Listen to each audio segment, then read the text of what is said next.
حضرت معاویہ ان کو میں کہا جو بیٹھا کے لے گئے حضور کی بارگاہ میں. حضور نے دیکھا تو کہا جنتی کے کاندھے پر جہنمی ہے. تو حضرت معاویہ کو تو جنتی کہہ دیا اور یزید کو جہنمی کہہ دیا. بس اب آپ کے لیے کافی نعرہ لگانے کے لیے. اور آج تک لکھتا چلا آ رہا ہے وہ. اور اس میں اب اس واقعے کو ہم غلط کیسے کہتے ہیں؟ تو غلط اس لیے کہیں گے کہ تاریخی حیثیت سے بالکل غلط بات ہے. حضور کے زمانے میں یزید پیدا ہی نہیں ہوا تھا. یہ تو کاندھے بیٹھ کے کب گیا؟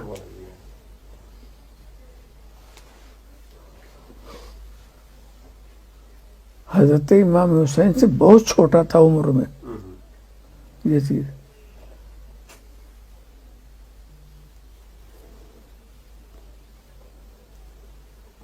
اور کو پتہ نہیں کیسے لکھ دیا. یہ تاریخ کا معاملہ. تو آپ کسی چیز کو غلط کہیں تو اس کے پیچھے کچھ مضبوطی ہونی چاہیے. صرف آپ کا دماغ نہیں. یہ تاریخی حیثیت سے باطل ہے. ایسے ہی ایک دوسرا بڑا مشہور واقعہ آپ لوگوں میں سب معلوم ہوگا. سب معلوم ہوگا, سب کو معلوم ہوگا.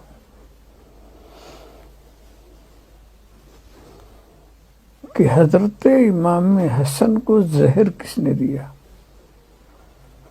اب کسی سے پوچھا, کتابوں میں لکھا حضرت امام حسن کو زہر کس نے دیا.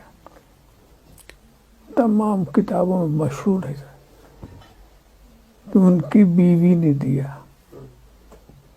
بیوی کا نام بھی بتا دیا, جعدہ بنت اشعث, نام بھی بتا دیا انہوں نے. اور پھر پوری کہانی کہ اس نے کس سے سازش کی اور کس نے لا کے اس کو زہر دیا اور کیا کیا, بہر پورا نقشہ بتا دیا. اور ہمارے واعظین حضرات جو ہیں اس کو لے اڑے.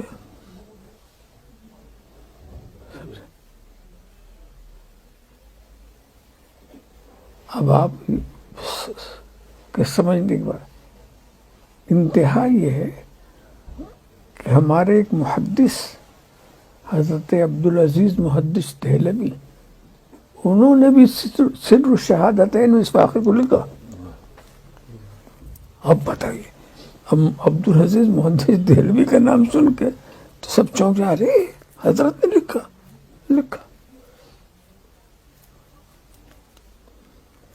مگر یہ بات بالکل غلط ہے. یہ کسی دشمن اہل بیت نے اڑائی ہے تاکہ وہ بتا دے کہ اہل بیت گھرانے کا کردار, کیریکٹر اچھا نہیں تھا, بیوی شوہر کے وفادار نہیں تھی, تبھی تو زہر دیا. اتنا زبردست تبرہ, اور پھر مورخین کا اس کو اپنا لینا, کتنے تعجب کی بات ہے, کتنے حیرت کی بات ہے. اور پھر اسی میں کچھ واقعات انہی تاریخی کتابوں میں ایسے ہے کہ جب حضرت امام حسین نے پوچھا بھائی سے, وہ تو قریب تھے نا, اور تحقیق وہ زیادہ جلدی کرنا, وہ جتنا قریب سے جانتے ہیں. پوچھا بھائی سے کہ آپ کو زہر کس نے دیا؟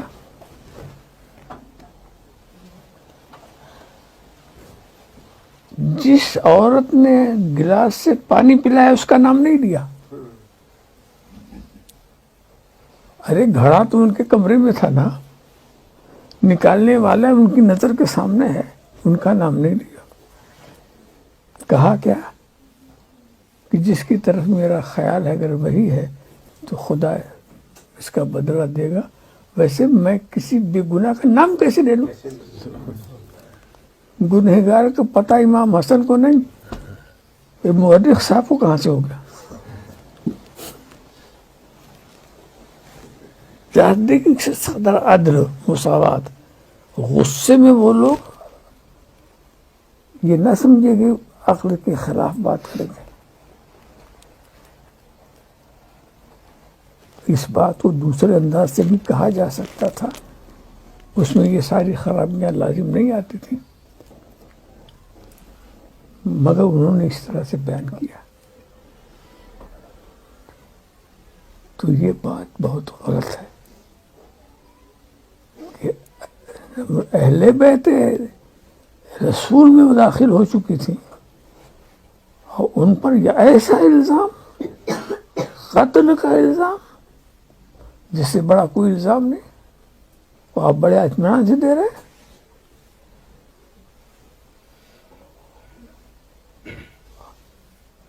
اور لطف کی بات یہ ہے، کس نے زہر دیا؟ امام حسن کہتے ہیں کہ جس نے دیا اگر میرا گمان ہے وہی ہے تو اس کو سزا ملے گی. یعنی امام حسن ڈاؤٹ میں، خود وہ فیصلہ نہیں کر سکے. اصحاب و یاران تلاش کر رہے ہیں، وہ مل نہیں رہا. خاندان والے تلاش کر رہے ہیں، وہ مل نہیں رہا. تو صدیوں بعد یہ مورخ صاحب کو کیسے پتا چلا؟ جیسے یہ بھی ساتھ ساتھ تھے. سمجھا؟ کسی واقعے کا پتہ لگانا واقعے کے زمانے میں آسان ہے. آج کوئی حادثہ ہو آپ اس کا پتہ لگائیں تو آسان ہے، مگر ایک صدی کے بعد اس کا پتہ لگائیں یہ بالکل ناممکن چیز ہے کہ آپ کو صحیح بات معلوم ہو سکے. واقعے کے زمانے میں پتہ لگایا جا سکتا ہے، یہ بالکل عقل کے خلاف بات ہے. تو یہ خیال آتا ہے کہ کوئی دشمن اہل بیت کے کردار کو مجروح کرنے کے لیے اس نے یہ گوشہ نکالا. اچھا یہ بھی صحیح ہے، مان بھی لے جائے گا بیوی نے گھڑے سے پانی نکالا، آپ نے ہاتھ سے پلایا، یہ تو آپ دیکھ رہے ہیں، مان لیا. کیا یہ نہیں ہو سکتا کہ جس گھڑے سے پانی انہوں نے پلایا ہے اس گھڑے میں زہر کسی اور نے ڈالا؟ موٹی سی بات ہے، اس پلانے والے کو بھی پتا نہیں. سمجھا؟ یہ سارے امکانات موجود تھے، پھر کیسے آپ نے فیصلہ کر دیا؟ تو یہ بالکل غلط روایت چلی آ رہی ہے. اور میں نے سمجھا کہ مورخین تو حال عجیب ہے، وہ تاریخ لکھتے ہیں تحقیق نہیں کرتے. یہ تو محدثین کی شان ہے، یہ حدیث کی روایت کرتے ہیں تحقیق. یہ ساری چیزیں محدثین کرتے ہیں. مورخین کو، مورخ کا کیا کام؟ جو سنا لکھ دیا، جو سنا لکھ دیا، چاہے صحیح ہو غلط. سارا فتنہ تو مورخین نے پھیلایا، یہ سارے بد مذہب مورخین کی وجہ سے ہوئے. مورخین ہی نے اتنے مذہب ایجاد کر لا دیے. میں آپ کو بتاؤں تاریخ اور حدیث کا فرق. امام بخاری مورخ بھی ہیں، محدث بھی ہیں. تاریخ بخاری بھی ہے اور ایک صحیح بخاری بھی ہے. صحیح بخاری کا جو مقام ہے علماء کے نزدیک تاریخ بخاری کا نہیں، اس لیے کہ جب وہ مورخ ہوتے ہیں تو تحقیق نہیں کرتے. جب تحقیق نہیں کرتے تو اس کا کیا اعتبار؟ اور جب محدث ہوتے ہیں تو تحقیق کرتے ہیں. سبحان اللہ.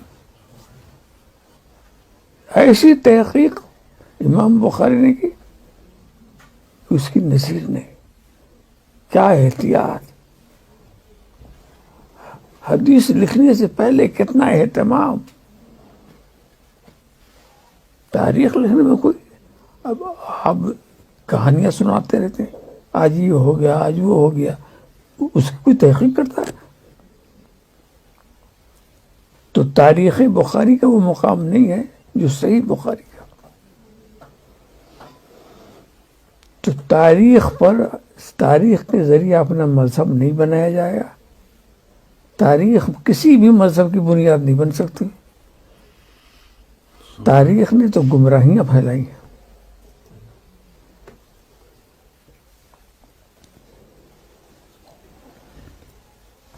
اسی لیے محدثین کا بڑا احسان ہے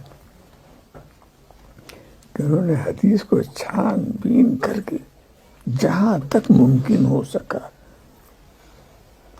حشو و زوائد سے پاک کیا، اور کوشش اس بات کی کہ صحیح چیز کا نام. یہ تحقیق سب سے پہلے حضرت امام حسن کو کس نے زہر دیا، کس نے کیا کیا کیا. ہمارے عہد کے ایک محقق نے، حضرت صدر الافاضل مراد آبادی، انہوں نے پہلی یہ تحقیق کی. اس سے پہلے کسی نے نہیں کیا، اور دلیل دیا واضح طور پر کہ یہ تو ہو ہی نہیں سکتا. حضرت امام حسن سے جو زوجیت کا تعلق قائم کرتی تھیں جو خواتین، کسی لالچ میں نہیں، دولت میں نہیں، خانوادہ رسالت سے تعلق پیدا کرنے کی. تو جو اتنی دینداری کے ساتھ تعلق پیدا کرتا ہے وہ سوچ بھی نہیں سکتا کہ ہمیں زہر دینا.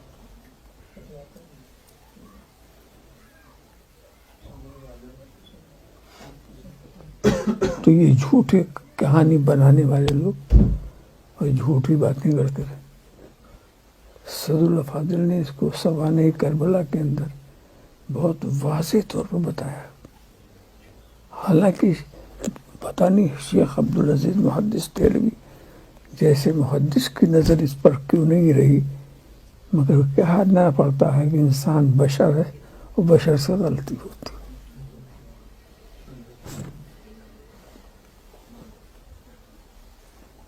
ہمیشہ ایک معیار بنا لیجیے، کوئی بات کسی بزرگ کے تعلق سے کسی سنیے، فوراً نہ ہاں کہیے نہ نہیں کہیے،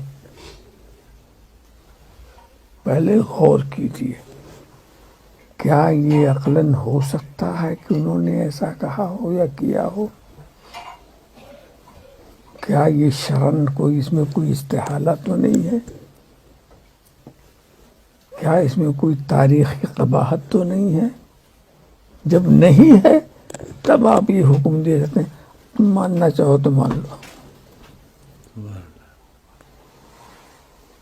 پہلے یہ سب طے ہو جائے، پہلے تمہارے ایمان کو کوئی خطرہ نہیں ہوگا اگر مان لو گے. اس ٹائپ کی کہانیاں جو ہے لوگ جو قصہ کو لوگ بیان کرتے ہیں اور لوگ اس سے تفریح اٹھاتے ہیں.